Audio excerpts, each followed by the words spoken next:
Salam sejahtera, saya Hazel Desmond. Segmen inklusif ruang 20 minit kami berikan kepada anggota Jemaah Menteri untuk memperjelas secara padat beberapa persoalan penting dan lazim dari rakyat.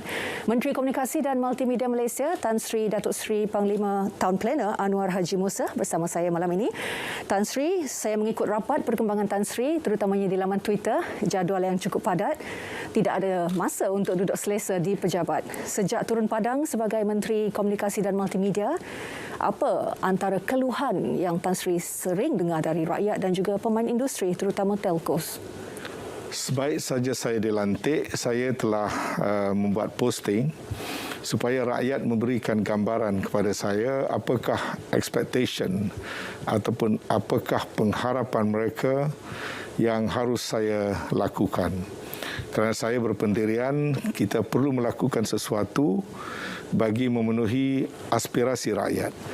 Dan daripada situ, antara perkara yang paling banyak saya mendapat cadangan adalah berkaitan dengan konektiviti. Kerana banyak daripada kalangan rakyat, terutama di luar bandar, mereka tidak mendapat akses kepada khidmat jalur lebar yang memuaskan, ataupun bagi kawasan yang sudah ada konektiviti tapi kualitinya masih dianggap rendah. Begitu juga antara lain rakyat juga ada mencadangkan supaya kerajaan menyemak tentang penyalahgunaan social media dan fake news yang banyak tersebar.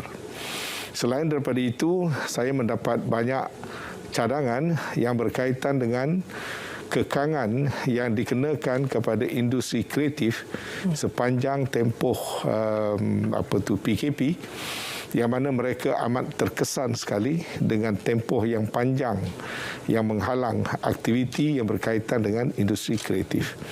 Selain daripada itu adalah perkara-perkara yang berkaitan dengan penyebaran maklumat dasar-dasar kerajaan yang banyak berlaku misinformation, berlaku juga jurang-jurang kefahaman di antara dasar kerajaan dengan pemberitaan tidak resmi yang banyak menyebabkan berlaku kekeliruan atau ketidakfahaman di kalangan masyarakat. Jadi ini antara perkara-perkara yang telah diberikan pengesyoran dan gambaran kepada saya tanpa membelakangi tanggungjawab keseluruhan kementerian. Saya akan memberikan fokus kepada perkara-perkara yang telah dicadangkan oleh orang awam. Menyentuh konsep keluarga Malaysia, Tan Sri, kita tahu institusi sesebuah kekeluargaan memerlukan kepercayaan dan juga persefahaman. Jika jurang komunikasi melebar, maka ada potensi untuk institusi kekeluargaan ini runtuh. Sebagai seorang yang lama terlibat dalam kerajaan, pada pandangan Tan Sri, apa cara komunikasi lapuk yang perlu ditinggalkan di bawah pentadbiran ini? Kita tahu negara kita sebuah negara yang unik dari segi sejarah, latar belakang sosio-budaya dan juga hatta geografinya. Kita adalah antara negara yang terpisah dengan ribuan kilometer Laut Cina Selatan di antara Semenanjung dengan wilayah Sabah dan wilayah Sarawak. Begitu juga di antara jurang-jurang antara bandar dengan luar bandar, yang kaya dengan yang miskin dan sebagainya. Maka konektiviti akan memberi makna yang lebih lagi kepada konsep keluarga Malaysia. Kalau kita menganggapkan negara kita sebagai satu keluarga, maka segala jurang dan diskonektiviti itu perlu kita selesaikan. Dengan itu, walaupun jauh dari segi fizikalnya atau berpisah dari segi geografinya, ataupun ada jurang dari segi sosio budaya ataupun ekonominya, maka konektiviti tadi akan menjadikan kita merasa lebih dekat sebagai satu keluarga dalam proses membina negara bangsa. Maka saya menganggapkan soal konektiviti bukan saja ketersambungan tetapi kualiti sambungan itu sebagai satu hak asasi manusia ataupun hak bagi setiap rakyat Malaysia.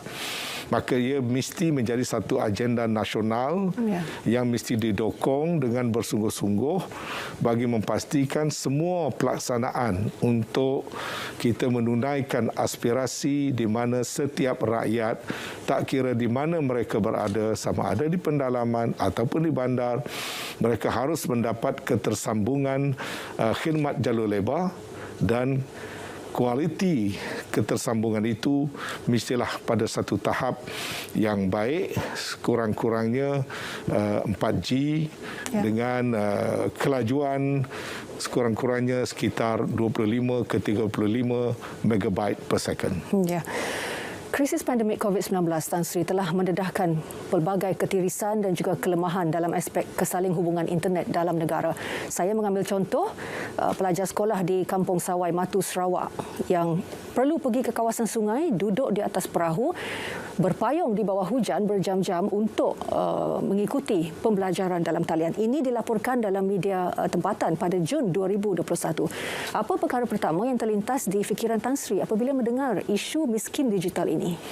Saya memberikan masa kepada saya sendiri dalam masa sebelum akhir tahun hadapan. Kita ingin memastikan kawasan-kawasan tertinggal sedemikian dapat kita selesaikan. Saya ingin memastikan roll out program untuk membina beberapa ribu tower ataupun menara bagi membolehkan liputan 4G dapat sampai ke segenap pelosok negara. Sebanyak lebih pada 1,600 menara akan dibina dalam masa sebelum akhir tahun hadapan. Sementara itu, lebih daripada 800 lokasi telah kita kenal pasti sebagai kawasan terpencil di pendalaman. Mereka mungkin tidak mendapat khidmat gentian optik seperti kawasan-kawasan maju yang berdekatan dengan bandar.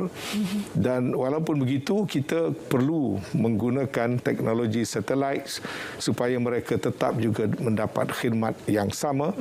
Walaupun kosnya agak tinggi sedikit, tetapi ianya satu kemestian. Sebab itu sasaran kita untuk memastikan menjelang akhir tahun hadapan, khidmat 4G mestilah sampai kepada sekurang-kurangnya 97% daripada jumlah penduduk dalam negara kita di kawasan-kawasan berpenduduk. Dengan saya kata tadi, dengan kelajuan antara 25 ke 35 megabytes per second, dan kita juga ingin memastikan kawasan-kawasan berkenaan mempunyai state of readiness untuk kita mulakan roll out khidmat jalur lebar 5G bagi menyahut teknologi terkini yang sekarang ini digunakan di seantero dunia. Baru-baru ini Tan Sri memperkenalkan pakej remaja dan pakej peranti keluarga Malaysia. Rakyat boleh menikmati ataupun menaik taraf kepada peranti 4G dengan serendah RM40 sebulan melalui langganan kontrak 12 hingga 24 bulan.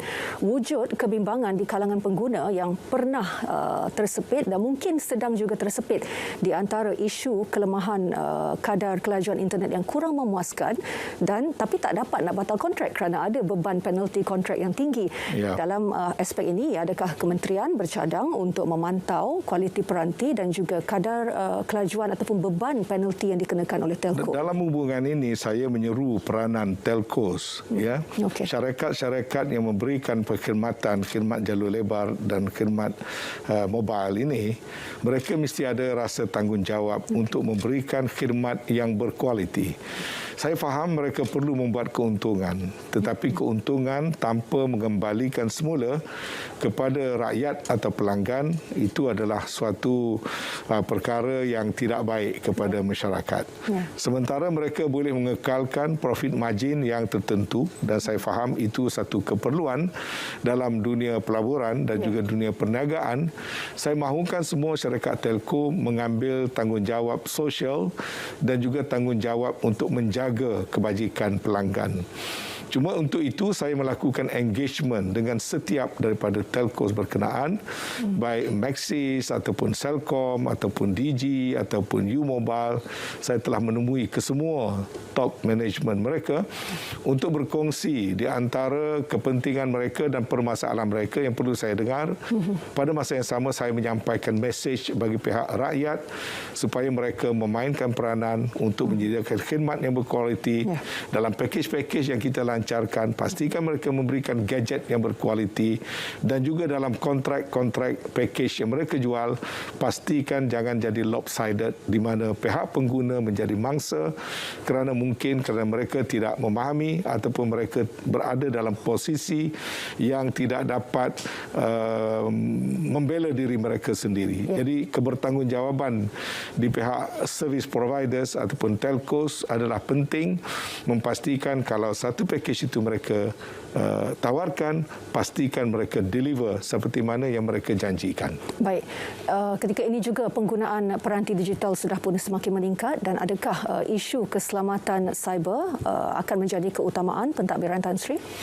Negara kita berada pada ranking kelima mengikut ITU, satu international body yang telah membuat penarafan tentang tahap cyber security. Ini suatu berita yang baik bagi negara kita. Walaupun begitu, kita harus memahami apabila dunia ini menjadi satu dunia digital, kita telah membentuk satu ekosistem digital yang agak unik dan kompleks.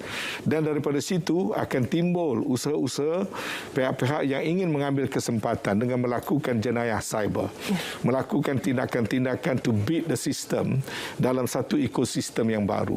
Maka kita mesti memastikan aspek keselamatan cyber kita put in place supaya kita dapat melindungi soal perlindungan data, soal encroachment ataupun soal-soal yang berkaitan dengan keselamatan data yang disimpan ataupun data yang sedang dikongsikan, yang mana berlaku intrusion kepada data yang sedemikian. Oleh sebab itu kita mempunyai badan-badan termasuklah Cyber Security Malaysia di bawah Kementerian Cyber dan Naksa untuk memastikan kita membentuk atau langkah-langkah yang kokoh seiring dengan pembangunan khidmat jalur lebar agar cyber security menjadi aspek yang paling utama. Pada masa yang sama, program pendidikan kepada masyarakat, kepada rakyat, kepada pengguna tentang pentingnya memahami aspek security cyber ini supaya ianya menjadi satu pengamalan, satu kesedaran. Misalnya, janganlah klik semata-mata kerana ada datang tawaran misalnya. Klik dengan bijak dan pastikan kita tidak melakukan sesuatu yang boleh mengancam keselamatan dan juga data-data yang ada pada kita dan juga maklumat-maklumat peribadi kita, nombor akaun kita dan sebagainya. Ini telah berlaku scam dan sebagainya. Jadi kita harap kita dapat terus menjalankan kempen untuk membangkitkan kesedaran tentang pentingnya keselamatan cyber dan perlindungan data. Baik, Tan Sri juga merupakan salah seorang daripada key players dalam MOU persefahaman yang ditandatangani di antara pihak kerajaan dan juga pembangkang baru-baru ini. Mohon bantuan Tan Sri untuk rakyat, bagaimana rakyat perlu memahami pentingnya MOU ini. Saya fikir semua orang harus mula melihat ke dalam diri kita masing-masing bahawasanya kita sudah menjadi sebuah negara yang maju dan terkedepan. Maka politik kita juga harus melakukan anjakan. Ya, ini kita harus mengamalkan politik matang yang memerlukan kepada situasi coexistence. Kita mesti menerima realiti dalam dunia sekarang ini kita perlu coexist. Politik confrontational, politik berlawan, politik benci, politik racism, itu tidak ada tempat lagi bagi sebuah negara Malaysia yang maju dan moden. Sebab itu MOU yang diwujudkan itu ada satu manifestasi di mana kerajaan sekarang, pimpinan Yang Amat Berhormat Datuk Seri Ismail Sabri Yaakob ingin mengambil pendekatan yang inklusif. Pembangkang kekal dengan peranan pembangkang. Kita mengiktiraf tentang perlunya check and balance. Kita mengiktiraf peranan pembangkang dalam konteks parliamentary demokrasi. Tetapi pada masa yang sama, kita ada banyak common ground demi kepentingan rakyat, demi kestabilan politik, demi proses pemulihan daripada COVID-19. Maka common ground yang sedemikian tidak harus memisahkan kita dan kita harus mewujud kerangka-kerangka kerjasama tanpa sedikit pun menjejaskan peranan pembangkang atau tanpa sedikit pun menghakis kedudukan dan otoriti kita sebagai sebuah kerajaan. Jadi politik coexistence ini saya anggapkan sebagai satu politik matang yang merupakan satu pendekatan baru yang harus kita dokongi. Harus kita dokongi secara bersama. Kerana pada masa ini masih kelihatan ada orang yang hari-hari bercakap tentang politik konfrontasional, politik kebencian, hate politik, menanam perasaan hatred terhadap pihak yang lain. Kemudian datanglah amalan-amalan buruk, berita palsu, fitnah, tuduhan dan menanam elemen-elemen kebencian. Saya fikir itu tidak baik bagi sebuah negara seperti kita ini. Maka saya rasa semua pihak harus mengadu-adukan pendekatan baru yang inklusif yang telah dipilih sebagai satu jalan ke hadapan di bawah pimpinan yang amat berhormat Perdana Menteri kita. Adakah ini dipercayai ataupun diyakini oleh Tan Sri boleh menangani defisit kepercayaan dalam institusi keluarga Malaysia? Saya rasa defisit kepercayaan itu datangnya apabila kita tidak menguruskan sesuatu itu dengan baik. Apabila kita gagal menguruskan situasi negara dengan baik ataupun gagal untuk menyampaikan penjelasan dengan baik, maka akan berlakulah ketidakpercayaan, berlaku keraguan, berlaku kesangsian. Jadi tabir-tabir yang sedemikian mesti kita remove dengan kerajaan sendiri meningkatkan keberkesanan kita. Kerajaan sendiri merobohkan tembok-tembok pemisahan di kalangan rakyat daripada parti-parti politik yang berbagai-bagai, daripada wilayah kita yang berbagai-bagai, daripada latar belakang rakyat yang berbagai-bagai. Jadi kerajaan mesti set satu political will di bawah konsep keluarga Malaysia supaya tidak ada banyak jurang pemisah di antara kita, baik antara kaum, antara wilayah, antara kedudukan sosioekonomi dan sebagainya. Jadi ini komitmen mesti bermula daripada kita sendiri kerajaan, dan kita harus bersyukur kerana kerajaan pada hari ini berani mengambil tindakan-tindakan yang sedemikian sebagai satu pembaharuan dalam politik nasional. Ya, baik. Soalan terakhir saya, Tan Sri, apa 3 keutamaan yang akan diberikan oleh pentadbiran Tan Sri sebagai Menteri Komunikasi dan Multimedia dalam 100 hari yang pertama ini? Dalam 1 hari pertama, roll out yang berjumlah kira-kira 4 bilion kerja-kerja yang belum diserahkan untuk dilaksanakan mestilah dilaksanakan dengan segera supaya program jendela dan juga program POP, Point of Presence, untuk memasang fiber optik ke 4,000 buah sekolah hendaklah dilaksanakan dalam masa 100 hari. Kedua, semua dana-dana yang disediakan oleh kerajaan, dana pinjaman, geran, bantuan yang masih terdapat di pelbagai agensi yang ditumpukan kepada industri digital, yang ditujukan kepada industri kreatif dan sebagainya, hendaklah disalurkan dalam masa 100 hari. Dan dalam masa 100 hari ini juga saya ingin memastikan semua orang migrate daripada 3G kepada 4G.